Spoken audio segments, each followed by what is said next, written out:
Have you ever wondered why give up means quit and not give upwards? Well, that's the magic of phrasal verbs in English. Phrasal verbs, you see, are not just about the words, but the meaning they create when used together. They're a combination of a verb and a preposition or an adverb, and this pairing creates a whole new meaning, different from the original verb.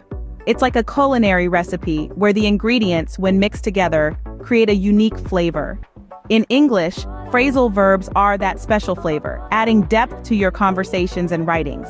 They're integral to the language, used in everyday speech, in books, movies, and even in this video.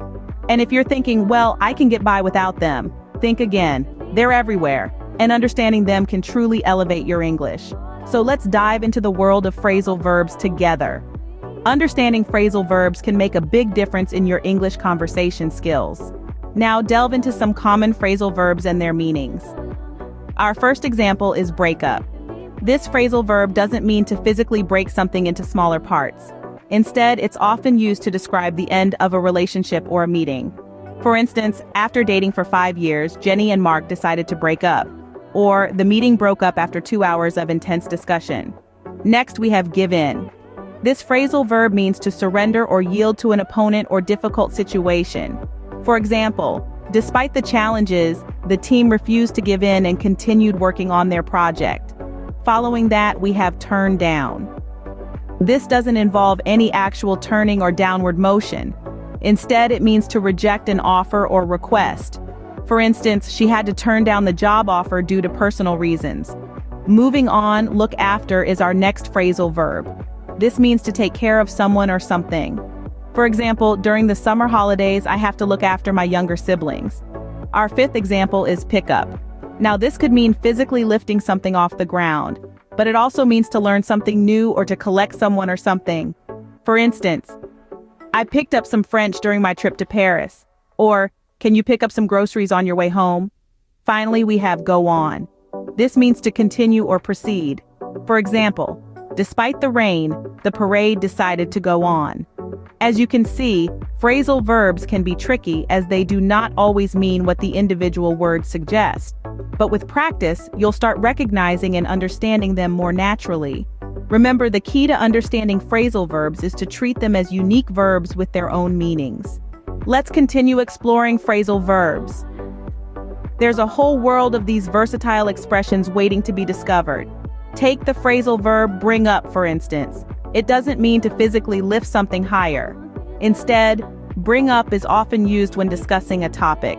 For example, she didn't want to bring up the subject of her promotion at dinner. Here, bring up signifies the act of introducing a topic into conversation. Next, let's look at hold on. This phrase has nothing to do with physically holding on to something. Rather, it's used to ask someone to wait or to endure a situation. For instance, if you're on a call and need a moment, you might say, "Can you hold on a second?" Moving on, check out is another interesting phrasal verb.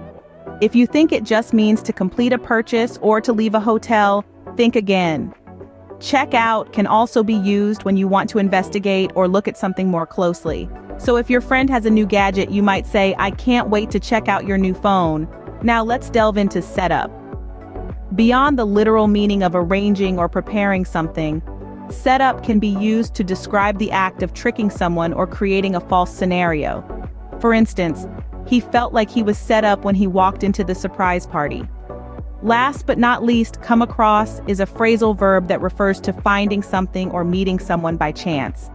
For example, I came across this old photo while I was cleaning the attic. In this context, come across means to unexpectedly encounter or discover. So you see, phrasal verbs can really spice up your English conversations. They add color, express nuances, and help you sound more like a native speaker. So don't shy away from them. Embrace them and watch your English language skills soar. Let's do a quick recap. We've dived deep into the world of phrasal verbs today, exploring how these unique combinations of verbs and prepositions or adverbs can completely change the meaning of a sentence. We've seen how turn up can mean arriving somewhere, break down can indicate a system failure, and give in could mean surrendering. These are just a few examples of the countless phrasal verbs that enrich the English language. We've also discussed how their usage can vary depending on the context. Remember, The key to understanding phrasal verbs is to recognize that the verb and the preposition or adverb work together as a single unit, creating a whole new meaning.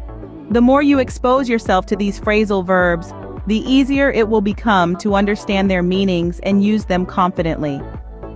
Remember, mastering phrasal verbs is a surefire way to sound more natural and fluent in English. Keep practicing.